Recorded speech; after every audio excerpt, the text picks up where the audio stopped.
기도하겠습니다. 하나님 아버지, 저희들 이렇게 하나님의 말씀을 읽을 수 있는 귀한 시간을 주시고 또 온라인으로 만날 수 있게 해주셔서 감사합니다. 우리 소명교회를 축복하여 주셔서 하나님 이 땅에 참 많은 영혼들을 섬길 수 있는 그런 하나님 구원의 방주로 쓰임받게 늘 하나님 인도해 주셔서 감사합니다. 이 시간에는 이제 요한계시록을 우리가 함께 나누고자 합니다. 하나님 우리의 눈을 열어주시고 성령님께서 깨달을 수 있도록 도와주셔서 우리가 이 요한계시록을 통한 하나님의 뜻과 하나님의 은혜를 우리가 흠뻑 입을 수 있도록 도와주옵소서. 무엇보다도 이 시간이 온 성도들에게 우리들과 또 온 성도들에게 큰 은혜의 시간 될 수 있도록 인도해 주옵소서. 예수님의 이름으로 기도드립니다. 아멘. 자, 우리가 오늘 요한계시록 1장을 좀 같이 좀 읽을 텐데요. 요한계시록을 우선 좀 설교를 다 들어보시죠. 설교로는. 그죠? 그런데 설교가 아니라 1장서부터 24장이죠? 총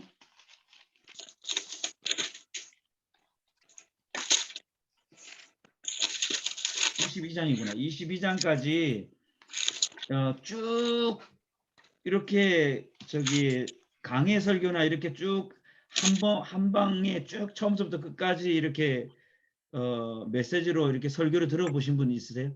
안수 집사님 그런 경우 있으세요? 없어요. 그건 없죠. 사모님도 없죠. 네, 저도 요한계시록은 참 설교를 잘 못 들어보는 것 같아요. 그래요. 그냥 좀 아는 게 무슨 에베소 교회에게 뭐 서문학교에 뭐 이런 약간 인용되는 정도만 주워들은 게 많은 것 같은데요. 네. 자, 우선은 우리가 오늘 첫 시간이니까 우선 개론을 조금 좀 하고 그리고 읽고 좀 나가죠. 우선 제가 좀 준비한 거를 조금 좀 할게요. 요한계시록이 많은 성도들이 어렵다라고 하거든요. 그 어려운 이유가 이것 때문에 그래요. 묵시 때문에 그래요. 묵시. 예, 묵시.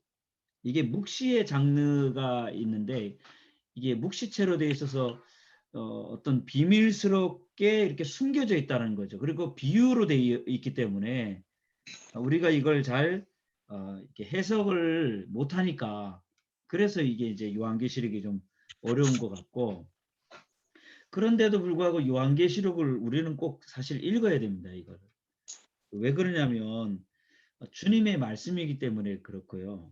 또 이게 이제 시기적으로는 마지막에 기록된 성경인데 이게 요한계시록이 그런데 이제 내용적으로 보면 우리가 살아가는 인류의 역사의 마지막에 그 부분의 내용을 담고 있어요. 그러니까 우리가 살아가는 모든 인류의 역사가 있잖아요. 지금 우리가 21세기를 살아가고 있는데 모든 인류가 살아가는 그 마지막 시점을 시점을 지금 이 요한계시록은 우리에게 쓰고 있기 때문에 그렇기 때문에 우리가 이 말씀을 우리가 잘 알고 읽어야 되는 거죠. 그리고 1절, 2절에 오늘 볼 거지만 여기에도 예수 그리스도의 계시이기 때문에 우리가 읽어야 되고 근데 이게 요한계시록은 이제 누구에 의해서 쓰여졌는가 보면 우리 오늘도 읽으면서 알게 돼요. 하나님이 예수 그리스도에게 주신 말씀이 있어요. 그러면 예수님은 천사를 통해서 요한에게 이 말씀을 주셔요. 요한계시록 이 말씀을. 그래서 오늘 우리가 읽는 이 요한계시록 말씀은 하나님으로부터 왔어요. 하나님이 예수님이 천사들을 통해서 요한에게 환상을 통해서 보여주고 말씀하시는 것을 요한이 그걸 받아 적어서 7 교회에다가 편지로 쓴 그 계시록 묵시가 이 요한계시록입니다. 그래서 그 요한계시록을 아주 무섭게 이렇게 생각하는 사람들도 있는데 왜 그렇게 이 요한계시록을 무섭게 생각하냐면 이단들 때문에 그래요. 이단들. 이단들이 요한계시록을 이제 자기들 나름대로의 원하는 그 선택을 해서 거짓된 교리를 이제 만들어서 이 가장 성경책 중에 가장 오해를 많이 받는 책이 요한계시록이에요.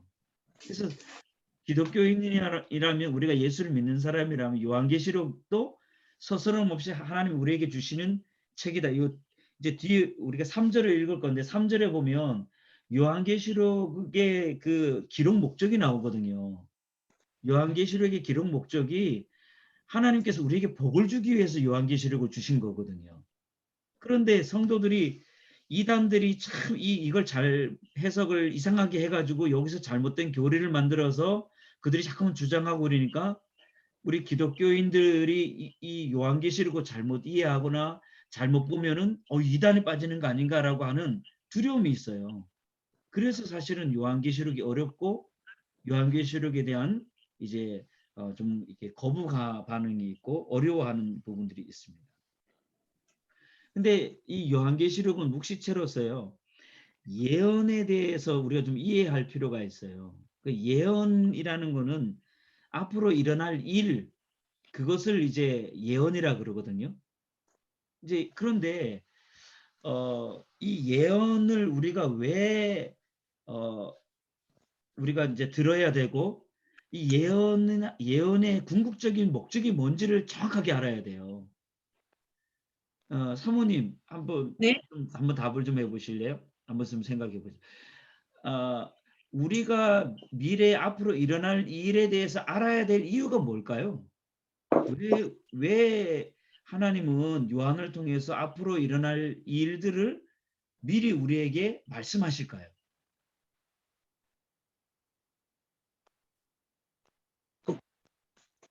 답을 해요? 네, 한번 답을 한번 해보세요. 뭐 하나님은 하나님의 백성을 사랑하시니까 네, 그죠. 대비하게 하시려고 하신 것 알려주시고 싶고 그렇죠. 예, 맞아요. 대비하라고. 그게 중요한 거예요.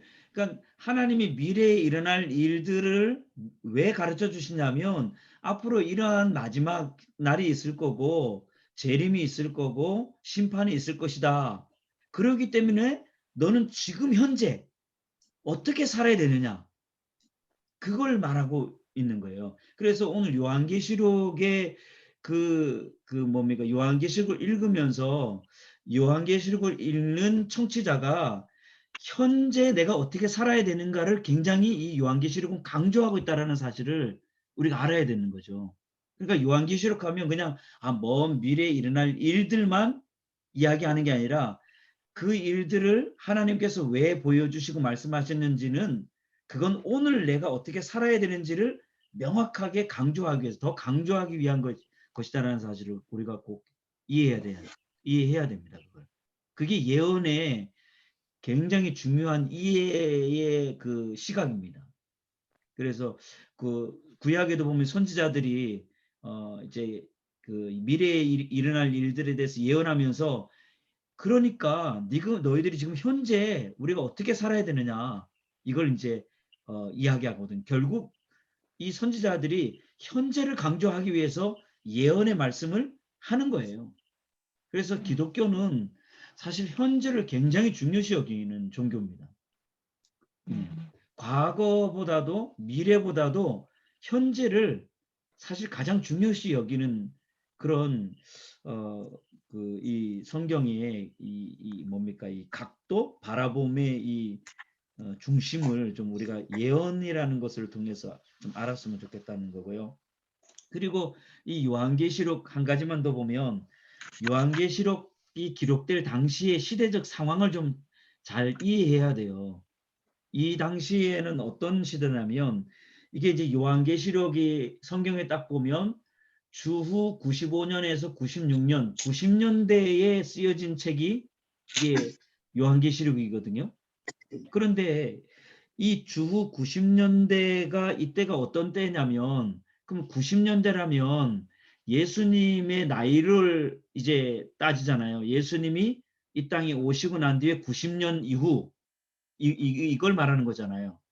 그러면 실제로 기독교, 예수님에 의해서 기독교라는 이 종교가, 예수교라는 종교가 퍼져나간 그 기간은 60년밖에 안 돼요.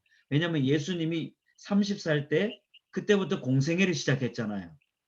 그러니까 90에서 30을 빼면 기독교가 이제 예수님이 제자들을 불러서 이제 그들에게 하나님 나라를 전파하고 예수님이 그리스도라는 사실이 선포되는 시점부터 교회까지, 지금 이제 이 요한계시록이 딱 쓰여지는 시대까지는 약 60년대의 교회 역사를 말하는 거예요. 그런데 이 교회가 시작된 지 60년쯤에 일어난 사건이거든요. 근데 이 당시에 어떤 일이 있었냐면 엄청난 핍박이 있었습니다. 로마의 황제 도미티아누스라는 황제가 완전히 기독교를 씨를 말렸어요. 그러니까 예수의 예자만 딱 나왔다 그러면 처형해 버리는 거예요. 그리고 요한도 예수님의 제자잖아요. 사랑하는 제자. 그죠? 예수님의 사랑하는 제자고 예수님의 무릎팍에서 이렇게 음식을 먹던 그런 아주 그 예수님과 함께 있었던 제자잖아요. 요한이. 그런데 그 요한이 이 도미티아누스의 황제에 의해서요. 반모섬이라는 곳으로 유배를 당합니다. 거기에 가서 막노동 일을 해요. 근데 이 반모섬이라고 하는 이 섬은 아무것도 없다 그래요. 그 당시에. 지금은 저기 가보면 이제 들도 있고 휴양지도 있고 뭐 콘도도 있고 뭐 이렇게 사람들이 살 집이 있는데 이 요한이 노역을 할 때는 바위섬입니다. 바위섬. 그냥 바위만 있는 거예요. 아무것도 없어요. 그러니까 밤에는 그 추위를 그냥 맨몸으로 부딪혀야 되고, 그러니까 온몸으로 그냥 거기서 부딪히며 살다가 거기서 죽는 거예요. 그러니까 그래서 밤모섬 한번 들어가면 그냥 살아서는 못 나오는 거예요. 그리고 거기서 사는 자체가 굉장한 그 지옥 같은 삶을 살았던. 그런데 그래서 이 90년대 이때는 기독교가 어떤 시대냐면 사라질 위기의 시대였어요. 그러니까 기독교가 베드로가 이제 한 번 설교했을 때 막 3천 명이 회개하고 어마어마하게 로마가 국교화가 막 될 것 같은 이런 어마어마하게 많은 예수 믿는 사람들이 있다가 이제 막 핍박이 오고 이래서 흩어졌다가 도미티아누스의 황제가 씨를 말리는 그 시기였어요. 그래서 거의 사라질 그 수준까지 갑니다. 이게. 그리고 배교자들도 엄청나게 많이 늘어나고, 그리고 주님이 다시 오신다고 했는데 아무리 기다려도 주님이 오실 기미가 없어요. 그래서 사람들은 이제 우리가 코로나에 지치는 것처럼 뭐 10년, 20년 지나다 보니까 주님이 가시고 승천하시고 난 다음에 지금 60년이 지났잖아요. 거의. 오신다 그랬는데 두 세대가 지나간 거예요. 30년을 1세대라고 생각한다면 거의 두 세대가 지나갔는데 예수님 오실 기미도 없는데 예수님을 믿는 사람들의 핍박은 점점 세지고, 이래서 그런 이제 상황 속에서 요한이 하나님 말씀을 받게 되고, 이런 위기 상황에서 성도들이 믿음으로 견딜 수 있도록 하나님이 요한계시록을 보여주시는 거죠. 요한계시록을 통해서. 그래서 이것은 오늘 이 시대하고 좀 비슷한 그 특징들이 있는데, 오늘날의 교회들도 역동성을 잃어버리고 또 세상의 적대감을 지금 받고 있고, 그리고 기독교의 수가 감소하고 그냥 감소가 아니라 숫자적인 감소와 교회의 숫자가 아직 엄청나게 떨어지고 있죠. 그래서 지금 절벽이라 그러죠. 절벽. 예, 그렇다. 그리고 지금 어떤 분들은 그렇게 얘기합니다. 30년이 지나면 아마 이 한국 교회가 30년이 지나면 영국 교회와 거의 비슷할 거다. 예. 어떻게 보면 거의 뭐 90%가 사라질 거라고 얘기하는 분도 계시거든요. 예, 한국 사회에서. 그러니까 근데 이제 코로나로 인해서 더 심각하게 그 상황이 빨리 올 수도 있습니다. 예, 지금 그런 상황에 한국 교회의 상황에 있는 것은 보면 좀 비슷한 상황이 아닌가. 그런 이제 이 요한계시록의 배경을 좀 보면서 이것을 보면 오늘 읽으면 좋을 것 같고요. 1절에서 8절이 이제 서론입니다. 나머지 9절에서부터 3장 22절까지가 이제 본론의 첫 번째 단락인데 1장 1절에서부터 8절이 서론입니다. 그래서 오늘은 1장을 좀 같이 좀 읽고 좀 이렇게 좀 궁금한 거 있으면 좀 나눌 텐데 혹시 뭐 들으시면서 혹시 좀 궁금한 거나 뭐 이렇게 함께 좀 질문할 사항이 있습니까? 없죠? 그러면 서론은 이만큼만 좀 하고 우리 1장을 좀 읽을 때 우리 한 5절씩 읽죠. 우리 안수 집사님 먼저 1장 1절에서부터 8절까지만 읽어주세요. 그리고 사모님이 9절에서부터 6절까지 제가 17절부터 읽겠습니다. 예수 그리스도의 계시라. 이는 하나님이 그에게 주사 반드시 속히 일어날 일들을 그 종들에게 보이시려고 그의 천사를 그 종 요한에게 보내어 알게 하신 것이라. 요한은 하나님의 말씀과 예수 그리스도의 증거 곧 자기가 본 것을 다 증언하였느니라. 이 예언의 말씀을 읽는 자와 듣는 자와 그 가운데에 기록한 것을 지키는 자는 복이 있나니 때가 가까움이라. 요한은 아시아에 있는 7 교회에 편지하노니 이제도 계시고 전에도 계셨고 장차 오실 이와 그의 보좌 앞에 있는 7 영과 또 충성된 증인으로 죽은 자들 가운데서 먼저 나시고 땅의 임금들의 머리가 되신 예수 그리스도로 말미암아 은혜와 평강이 너희에게 있기를 원하노라.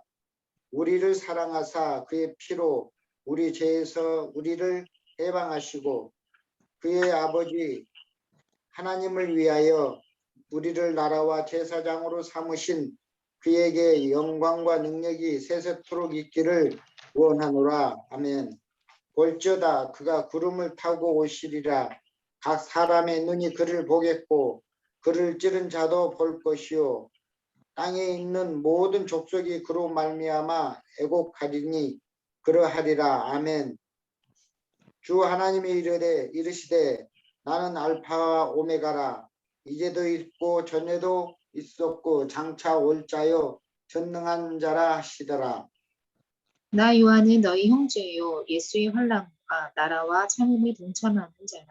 하나님의 말씀과 예수를 증언하였으므로 말미암아 반모라 하는 섬에 있었더니 주의 날에 내가 성령에 감동되어 내 뒤에서 나는 나팔 소리 같은 큰 음성을 들으니 이르되 내가 보는 것을 두루마리에 써서 에베소, 서머나, 버가모, 두아디라, 사대, 빌라델비아, 라오디게아 등 7 교회에 보내라 하시기로 몸을 돌이켜 나에게 말한 음성을 알아보려고 돌이킬 때에 7 금 촛대를 보았는데 촛대 사이에 인자 같은 이가 발에 끌리는 옷을 입고 가슴에 금띠를 띠고 그의 머리와 털의 희기가 흰 양털 같고 눈 같으며 그의 눈은 불꽃 같고 그의 발은 풀무불에 단련한 빛난 주석 같고 그의 음성은 많은 물소리와 같으며 그의 오른손에 7 별이 있고 그의 입에서 좌우에 날선 검이 나오고 그 얼굴은 해가 힘있게 비치는 것 같더라. 내가 볼 때에 그의 발 앞에 엎드려져 죽은 자 같이 되매 그가 오른손을 내게 얹고 이르시되 두려워하지 말라. 나는 처음이요 마지막이니 곧 살아있는 자라. 내가 전에 죽었었노라. 볼지어다 이제 세세토록 살아있어 사망과 음부의 열쇠를 가졌노니 그러므로 내가 본 것과 지금 있는 일과 장차 될 일을 기록하라. 내가 본 것은 내 오른손의 7 별의 이 비밀과 또 7 금 촛대라. 7 별은 7 교회의 사자요 7 촛대는 7 교회니라. 아멘. 네. 1절에 나와 있죠. 1절에 이 말씀이 어떻게 요한에게까지 왔는지. 예. 그래서 거기 1절에 보니까 이는 하나님이 그에게는 예수님이죠. 예수님에게 주사 또 그 종들에게 보이려고 천사를 그 종 요한에게 보내어 알게 하신 것이다. 그래서 이 요한계시록은 하나님이 예수님이 천사를 통해서 요한에게 주신 말씀입니다. 이게. 그리고 3절에도 보면 이 목적이 이 예언의 말씀을 읽는 자, 듣는 자, 그 가운데 기록한 것을 지키는 자는 복이 있나니 때가 가까웁니다. 이것을 지키고 듣고 읽고 듣고 지키는 자에게 복을 주기 위해서 이렇게 썼다. 그렇게 이야기합니다.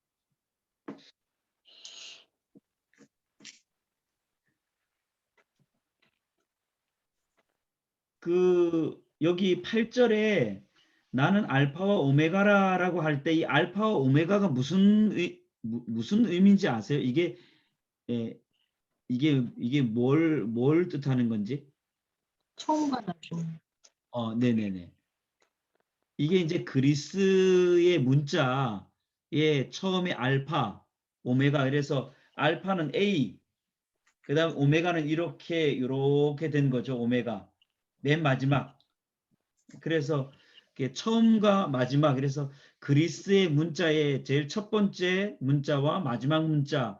그래서 이건 예수님의 영원을 말합니다. 영원성, 시간적인 개념.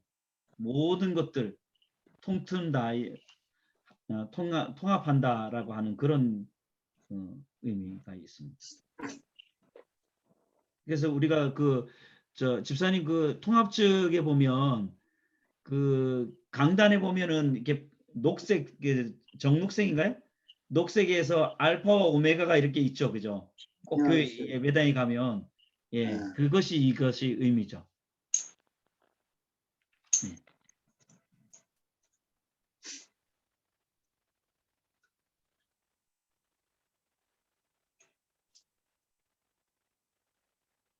혹시 읽으시면서 좀 궁금한 거 있으신가요? 그 6절에 네.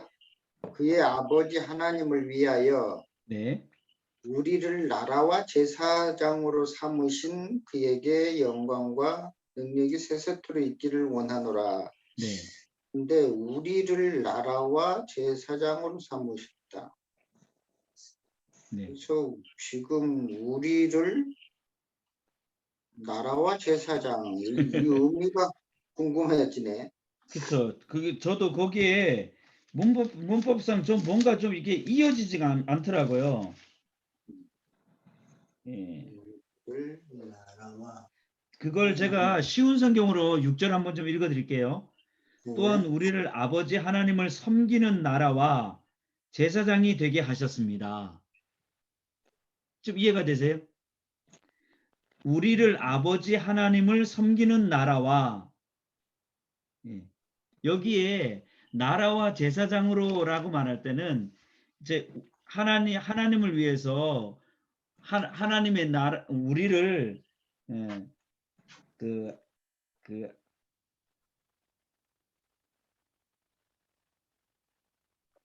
하나님의 백성이고 제사장은 또한 이제 이렇게 말씀을 대신 전하고 있는 이제 목사님들을 이렇게 표현하는 그런 말이 아닐까 싶기도 하고. 이거는 이제 이 나라가 하나님 나라가 아니고 우리 예수 믿는 사람들을 하나의 어떤 뭡니까 여기도 하나님 나라라 그러잖아요. 근데 그 하나님 나라 하나님의 백성인데 어떻게 보면 하나님 나라보다도 하나님 백성으로서 하나님을 위해서 우리가 제사장으로서 삼으신 그렇게 이해한다면 그것이 더 좀 맞지 않을까 이런 생각이 들어요. 예.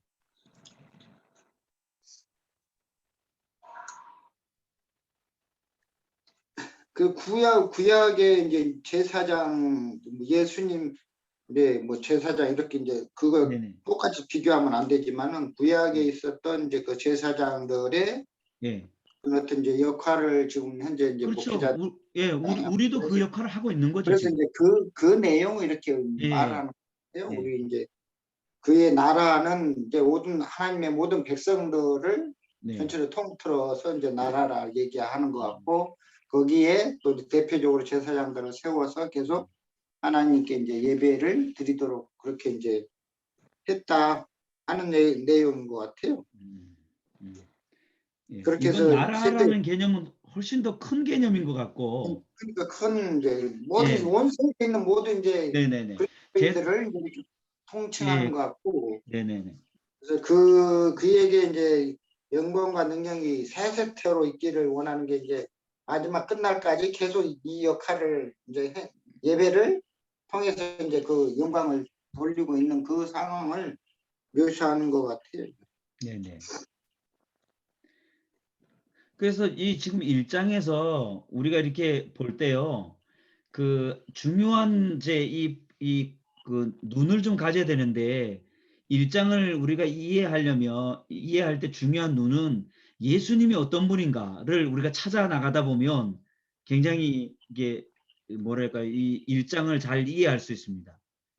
예수님이 어떤 분인가. 그 쭉 한번 좀 찾아봐 주실래요? 우리가 순서별로 쭉 해서 네. 그 4절서부터 보면 한번 예수님이 어떤 분이신지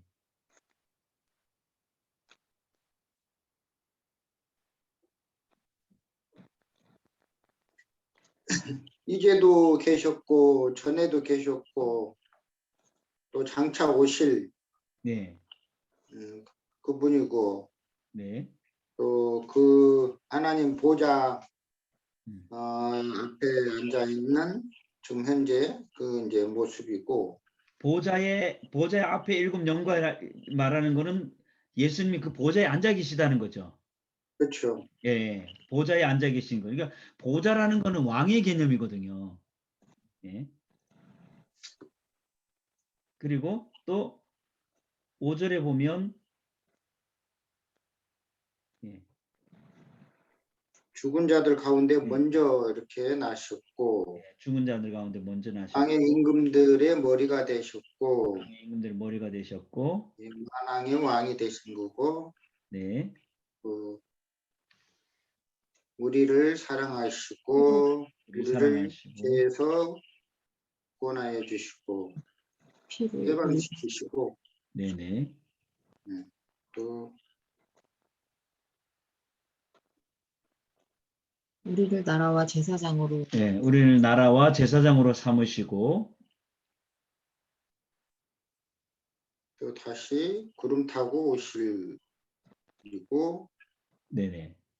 그 여기 7절에 예수님이 이게 마라나타잖아요. 마라나타. 예. 그 구름을 타고 오신다 그랬을 때 이걸 어떻게 이해하고 계세요? 이 말을?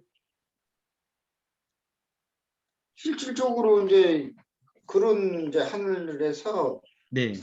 모습으로 이제 이렇게 내려오지 않으실까 해요. 실질적인 그냥 구름을 다른 걸로 이렇게 휘사체로 이렇게 우리가 대입을 하는 것보다 네. 그냥 그대로 구름 위에 이렇게 서 모든 사람이 이렇게 볼 수 있도록 하는데 이게 구름이 없으면은 햇빛이 이렇게 너무 밝아가지고 안 보이거든요. 그래서 구름을 이렇게 가리고 하면은 그 위에 있는 이제 예수님만 이렇게 딱 빛을 비추면은 모든 사람이 그 어떤 예수님의 그 권능과 영광 어떤 그런 큰 그런 모습으로 이렇게 보이지 않을까. 아무것도 없는 상태에서 그냥 빛으로만 이렇게 온다 그러면 네. 그냥 뭐 빛밖에 안 보이거든요, 사실. 그런데 네. 그런 어떤 이제 조명 효과라고 할까 우리가 쉽게 말하면 그렇게 해서 싹 서포트를 모든 사람에게 쉽게 보여지고 그러게 해서 실질적으로 그렇게 오시지 않을까. 우리가 하늘에 있는 큰 구름 위에 이렇게 빛이 딱 비춰지면 벌써 시간이 탁 들어가잖아요. 그렇게 해서 모든 사람이 다 볼 수 있게끔 알 수 있도록 그렇게 실질적으로 오시지 않을까 싶습니다. 그래서 그 7절을 해석하는 게 조금 좀 다른 해석들 하는 분들도 있어요. 그 어떻게 보냐면 예수님이 승천하실 때는 구름 타시고 올라가셨잖아요. 구름 가운데 이렇게 구름 타시고 올라가셨는데, 그리고 다시금 너희들이 본 그대로, 예, 잠깐만요. 이 세한 형제가 오늘은 동아리 때문에 못 들어올 것 같다 그러네요. 그래서 그 구름 타고 올라가신 대로 다시금 구름 타고 내려오실 거다라고 이렇게 말씀하시잖아요. 근데 이제 어떤 학자들은 이렇게 생각을 해요. 이 구름이라는 것이 이제 눈에 보이는 구름일 수도 있고, 그리고 눈에 보이는 구름이 아니라 이게 하나님의 임재의 그 상징적인 표현이라는 거죠. 우리가 이제 회막에 보면 모세 때도 회막에 여호와의 그 구름이 임했을 때 그 구름이 눈에는 구름이 보이지만 실제로는 사실은 그 하나님의 임재를 뜻하는 거거든요. 예, 그래서 예수님께서 구름 타고 오신다라는 개념이 정말 실제로 구름을 타고 오는 것이 아니라 예수님의 어떤 임재를 이렇게 표현하는 것들을 더 극대화하는 그런 표현이 아닌가. 그래서 그래서 왜냐하면 왜 구름이라는 걸 있잖아요.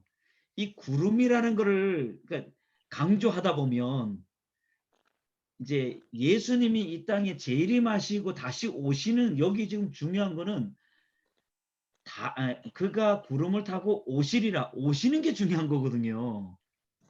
근데 사람들은 구름이 중요한 거예요. 구름.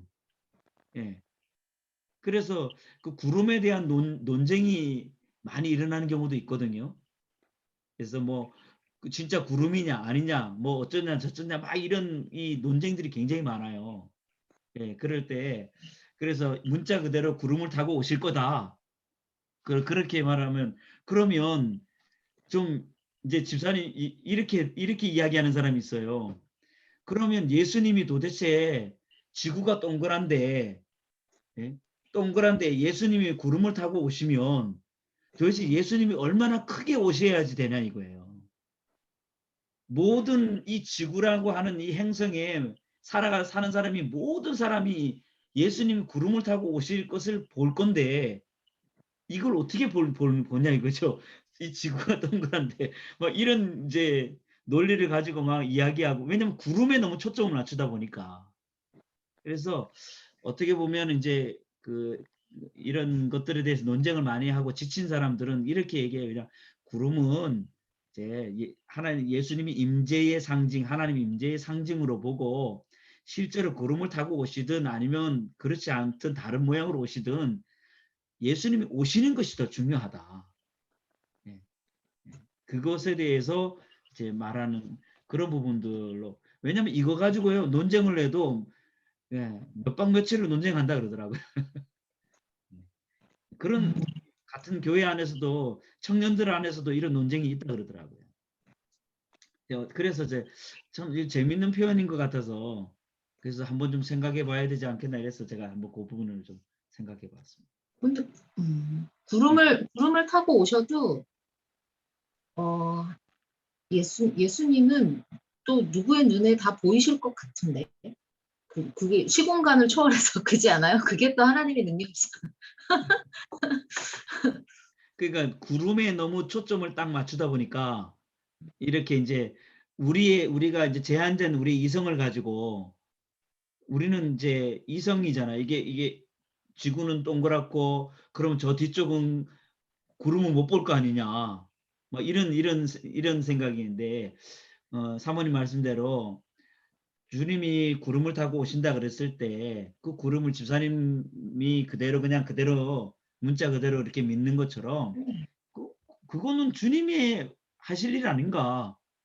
그걸 우리가 그런 것들을 못 본다 그래서 주님이, 능력이 많으신 주님께서 어떻게 보면 다른 성경에 보면은 이걸 펼친다 그러잖아요. 우리가 사는 이 세상을, 이게 지금은 동그랗지만 이렇게 펼쳐 놓는다.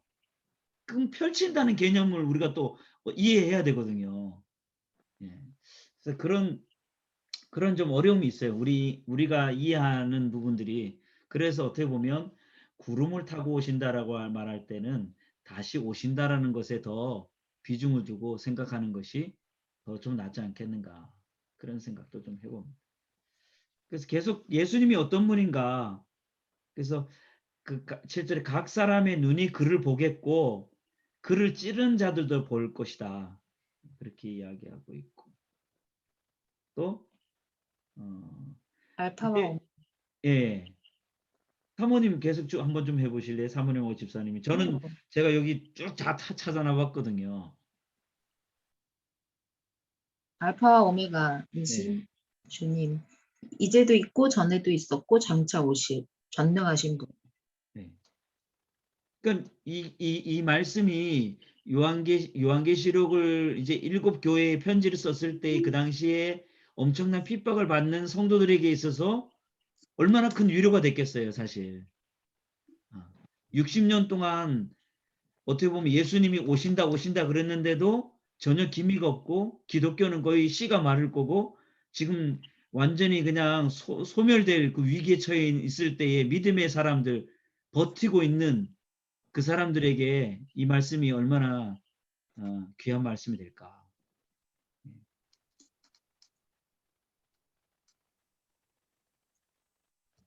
그래도 이 당시 7교회의 성도들은 있었나 봐요. 있었죠. 네. 이런 지켜진 신앙이 되게 귀하네요. 이런 네. 시대에도. 네. 그래서 그 17절부터 제가 읽었잖아요. 예.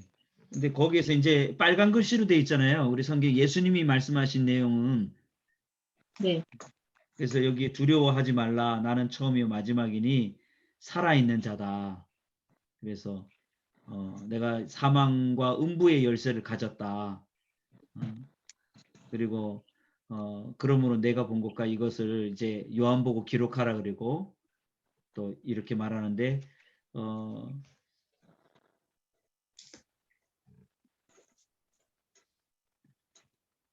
여기에 내 오른손에 7 별의 비밀과 7 금촛대.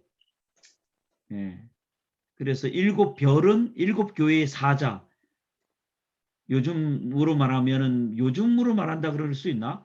그 7 교회의 종들을 말하죠. 그리고 7 촛대는 7 교회를 말하고. 왜냐면 요 부분 20절의 설명이 그 12절서부터 16절까지에 있는 것들을 설명하고 있거든요. 집사님 저기 터키 성지순례 갔다 오셨죠? 먹었어요. 여기 지금 7 교회가 지금 다 이게 터키에 있는 교회인 걸 아시죠? 모르죠. 모르셨어요? 사도 네. 바울이 개척한. 네, 사도 바울이 개척한 교회가 굉장히 많이 있는데 그 가운데에 이제 소아시아, 이 터키 남부 쪽이에요. 이게 저 같은 경우는 이게 지도가 있거든요. 예, 지도가 있는데 여기에 이 터키의 이 남부 쪽에 지중해 쪽 있죠. 예, 극해 쪽. 그러니까 이 그리스 쪽. 이쪽에 이제 조금 바닷가 쪽도 있고 좀 내륙에 있는 7 교회를 말합니다. 그리고 그 7 교회가 있는 교회의 바닷가 쪽에 반모섬이 있어요. 예. 그러니까 터키의 근처에 반모섬이 있어요. 예. 그래서 여기에 나오는 그 11절에 나오는 이 7 교회는 지금의 그 터키의 남부 쪽에, 중남부 쪽에 있는 7 교회인데, 저희들이 성주 순례 가면은, 터키 순례 가면은 이 7 교회를 갑니다. 예. 그래서 이 7 교회를 다 보는데 이 7 교회 중에 에베소 교회가 제일 볼만해요. 그런데 제가 그 성지순례 갔을 때 에베소 교회라 그래가지고 저는 교회가 뭐가 이렇게 건물이 있는 줄 알았어요. 근데 사모님 뭐가 있었어요? 돌멩이요. 교회가 없어요. 이게 7교회를 다 가봐도요. 교회는 한 곳도 없어요. 여기서 말하는 교회는 예수 믿는 사람들이 살았던 동네를 그냥 교회라 그런 거예요. 요즘으로 말하면 어떤 딱 지정된 건물이 있는 게 아니라 그들이 살았던 마을, 어디에서 모이는지를 몰라요. 어느 집에서 모였는지 몰라요. 그런데 여기에 에베소 교회가 있었다. 근데 이제 제가 고린도 교회를 갔을 때도 좀 놀랐는데, 이런 그 교회가 있는데 그 저희들은 보면은 지금 요한계시록도 지금 보면은 예수님이 막 이 요한을 통해서 7교회를 언급을 하시잖아요. 그러면 우리 생각에는 이 교회가 굉장히 대단한 교회구나. 엄청나게 교인들도 많고 교회도 사이즈가 크고 영향력이 있는 엄청난 영향력이 있는 교회라고 생각하는데 실제로 학자들은 실제로 에베소 교회든 뭐 서머나 교회든 교인 숫자들이요. 뭐 10명, 뭐 20명 이것도 안 되는 그런 얘기를 해요. 이게. 그래서 저도 좀 깜짝 놀랐는데 고린도 교회도 실제로 뭐 그렇게 많지 않았다고 그러더라고요. 도시는 어마어마하게 큰데 그 안에서 예수 믿는 사람들이 얼마 안 됐다. 물론 뭐 그 전에 예수 믿는 사람들은 많이 있었겠는데 워낙 이제 그 뭡니까 핍박을 받아서 다 잡혀가고 막 고난당하고 이러니까 점점 줄어들어서 나중에는 결국은 그 정도로 숫자가 좀 줄었다는 거죠.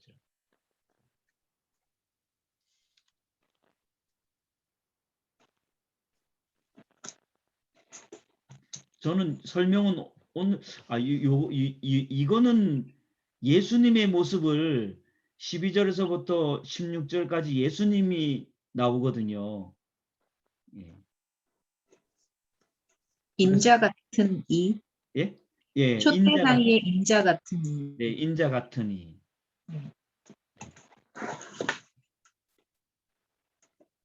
그래서 예수님의 이 모습을 이렇게 표현하죠.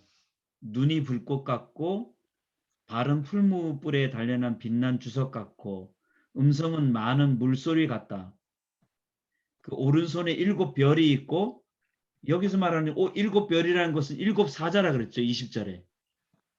그리고 좌우에 날선 입에서 나오는 검이 있고 얼굴은 해가 힘있게 비치는 것과 같다. 예. 이게 이제 요한이 예수님을 이렇게 보고 표현한 것들이거든요.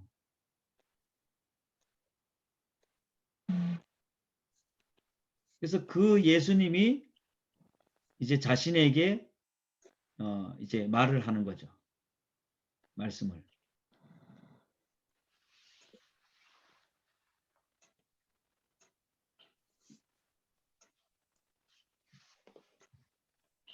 자, 1장을 우리가 좀 보았습니다.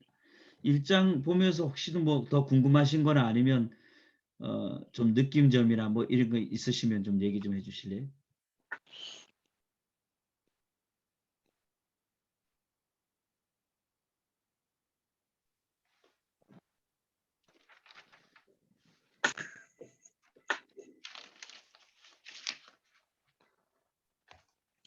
근데 이 당시에는 교회가 7교회만 있었던 거는 아닐 거 아니에요. 아니죠. 굉장히 그죠? 많이 있죠. 근데 딱 7교회만 이렇게 네. 그래서 뭔가 그 지정하여서 7이라는 거는 완전한 수로 상징적인 상징적인 어떤 숫자예요. 상징적인 의미가 있어요. 네. 아, 근데 그 7교회가 무슨 교회, 무슨 교회, 무슨 교회 뒤에 가면 다 이렇게 또 네. 네. 이제 뒤쪽에 이제 2장서부터 3장 22절까지 이 7교회에 대해서 한 교회 한 교회에 대해서 이제 얘기를 해요. 제가 주님이 그 말씀하시죠. 7교회에 포함되지 않은 교회는 어떻게 되는 그러니까 거 같아요? 이런 의미가 있죠. 이 7교회가 온 세상에 있는 교회들이 가지고 있는 특징들을 다 내포하고 있고, 주님이 이 그렇죠. 7교회에게 특별히 하시는 말씀이 거의 대부분 여기에 다 속한다는 거. 예. 그렇게 보면 돼요. 근데 그 중에 이제 주님이 말씀하시고 교회에 말씀하시고 싶은 그 메시지가 이 7교회에 그냥 이렇게 딱 이렇게 선택을 해서 말씀하시는 거죠. 그렇지만 그 7교회에 하신 말씀은 사실 모든 교회에게 하신 말씀과도 같은 거죠. 음. 그리고 재밌는 게 14절 보면요. 14절 보면 그의 머리와 털의 희기가 흰 양털 같고 눈 같으며 뭐 이렇게 나오잖아요. 네. 우리가 알고 있는 예수님의 모습은 흰색 머리카락이 아니고 그죠? 이렇게 약간 진한 갈색 같은 그런 머리카락 색깔인데 여기는 할아버지 같은 그런 모습으로 묘사되어서 조금 맞네요. 낯서네요. 진짜 그렇네. 흰 머리털을 가지고 계시네요. 그러게 여기서 무슨 예수님이 오실 때는 전화했을 이제 나이가 오실 때는 나이가 들어가지고 아니, 예수님이 꼭 산신령처럼 네. 표현을 하시. 그렇게 상상되지 않아요? 머리털이 양털 같다고 그러고 눈 같다고 그러고 그죠? 여기서 말한 눈은 스노우일 거 아니에요, 스노우 그죠? 눈 네. 같은 스노우인가? 그래서 조금 우리가 알던 예수님의 모습과 조금 다르네. 그리고 그림에도 보면은 구름 타시고 예수님은 우리가 알고 있는 그 모습이잖아요. 그죠? 머리카락이 진한 갈색 같은 막 이렇게 윤기도 막 흐르고 막 이런. 근데 여기는 조금 다른 모습인 것 같아서 또 예수님이 이런 모습이시구나. 좀 새롭게 다가오는 것 같아요. 그러네요. 네.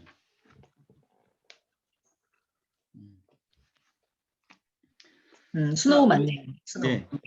시간이 좀 많이 지나서 네. 지금 1장 읽으면서 좀 어떠셨는지만 좀 서로 얘기하고 마치죠.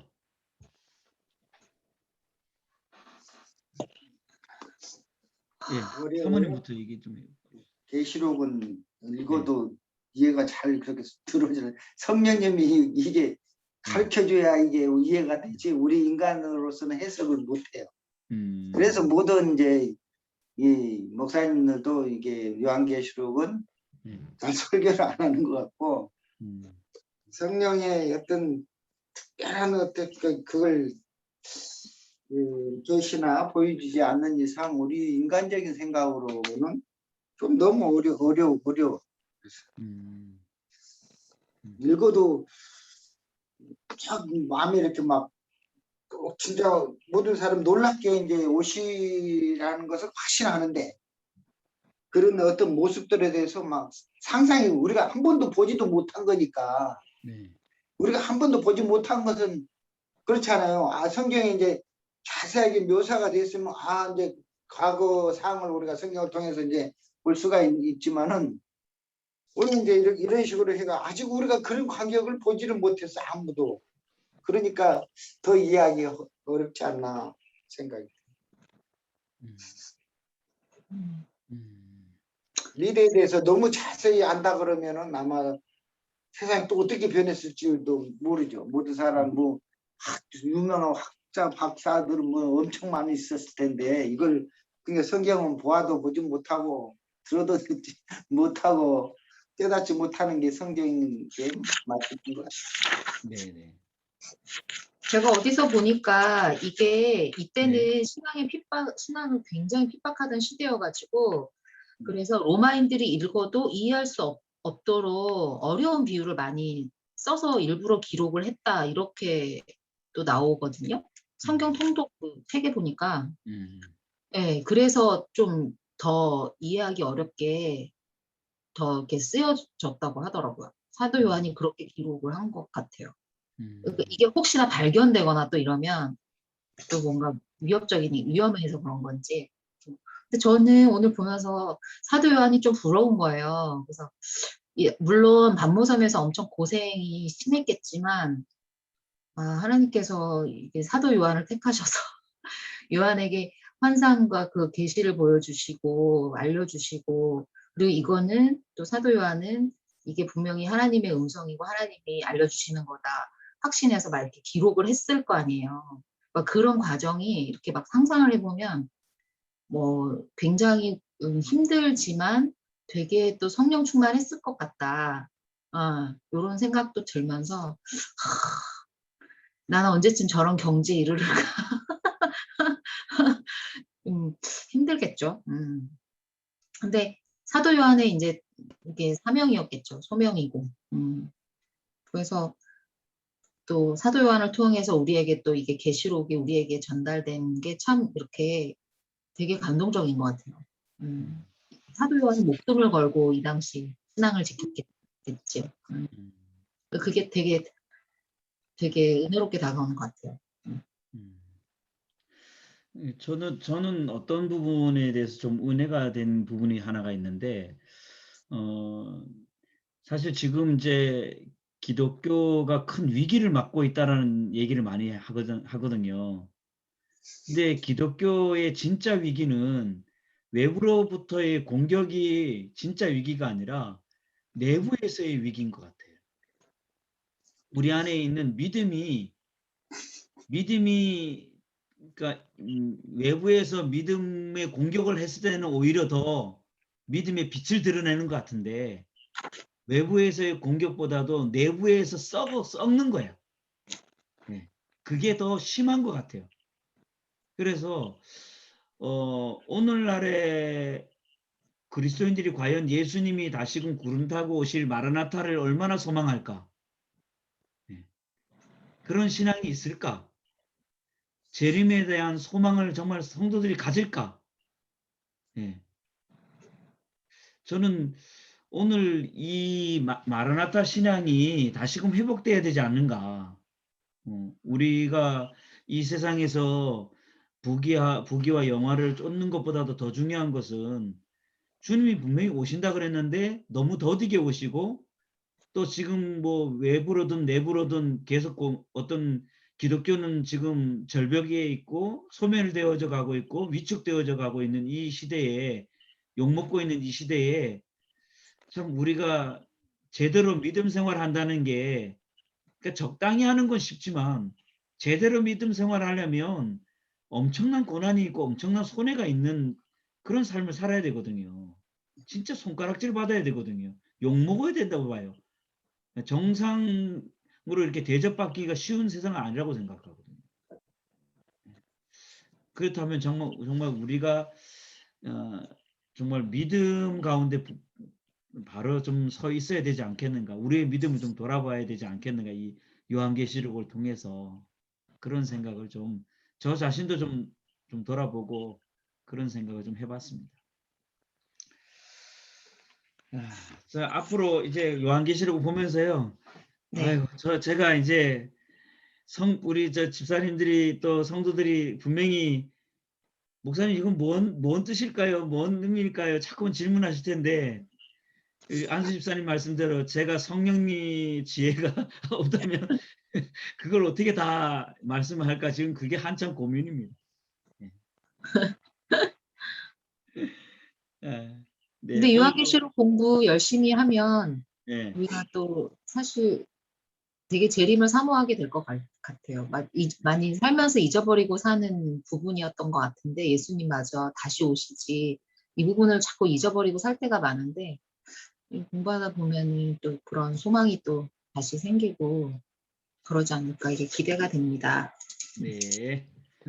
자, 우리 오늘 들은 말씀, 우리가 배우고 우리가 읽고 같이 나누면서 우리가 마음에 좀 남았던 말씀을 잠깐 한 30초만 좀 기도하고, 우리 안수 집사님 오늘 좀 기도해 주시고 마치죠. 예, 기도하겠습니다. 하나님 아버지, 오늘도 요한계시록 1장 말씀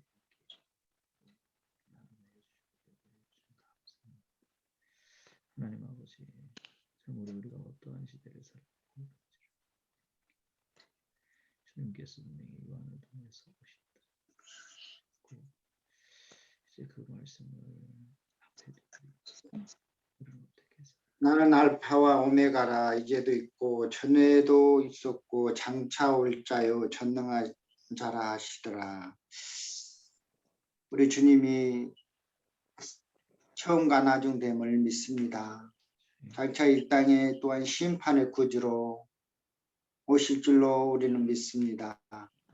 그러나 세상은 점점 악함은 더해가고 모든 교회와 성도들의 믿음이 점점 연약해져 가는 것을 아버지 우리가 볼 수 있습니다. 이러한 시대에 우리가 더욱더 허리를 종이고 하나님 말씀 앞에 바로 엎드릴 수 있는 그런 믿음을 갖기를 원합니다. 아멘. 성령님의 은혜가 아니면, 성령님의 도우심이 아니면 우리가 하나님 말씀을 들어도 듣지 못한 것 같고 보아도 보지 못한 것 같은 하나님의 말씀은 참으로 심오하고 오묘하고 귀한 말씀인 줄로 믿습니다. 우리가 요한계시록을 읽을 때에 성령님이 친히 임재하여 주셔서 아멘. 우리가 원하고 바라는 거, 궁금한 거 하나님 말씀 가운데서 우리에게 생각나게 하여 주시고 아멘. 우리에게 영감으로 또한 비춰줄 수 있도록 하나님 우리에게 은혜를 베풀어 주시옵소서. 아멘. 그리하여서 우리의 믿음이 정말 믿음의 반석 위에 서진과 같이 든든하여져서 많은 사람들을 또한 가르치고 인도할 수 있는 그런 아버지 하나님 귀한 십자가 용병이 될 수 있도록 성령님이 인도하여 주시기를 간절히 바랐고 원합니다. 아멘. 우리는 성령님의 인도와 도우심 없이는 우리는 아무것도 할 수 없음을 또한 우리는 깨닫습니다. 항상 성령 하나님께서 우리의 연약함을 도와주시고 아멘. 우리의 무지함을 깨우쳐 주시고 아멘. 하나님을 더욱더 알아가는 일에 힘을 쓸 수 있도록 우리를 붙드시고 인도하여 주시옵소서. 아멘. 오늘도 귀한 시간 하나님의 말씀을 또한 읽고 들었습니다. 장차 될 일에 대해서 우리가 확신하는 건 반드시 하나님의 말씀은 1.1억도 없어지지 아니하고 다 이루어지는 줄로 믿사오니 이 일에 조금 더 우리가 의심치 않게 하여 주시고 더욱더 믿음에 강건하여지게 하여 주셔서 아멘. 우리가 많은 사람의 또한 믿음의 본이 되게 하여 주시고 아멘. 우리가 살아가는 데 있어서 하나님의 능력과 성령의 능력으로 또한 이 땅을 살아갈 수 있도록 성령님 인도하여 주시옵소서. 아멘. 시간 우리에게 말씀을 주신 하나님께 감사드리며 날고나신 예수님의 이름으로 기도드리옵나이다. 아멘. 아멘. 아유, 고맙습니다. 예. 네, 수고했습니다.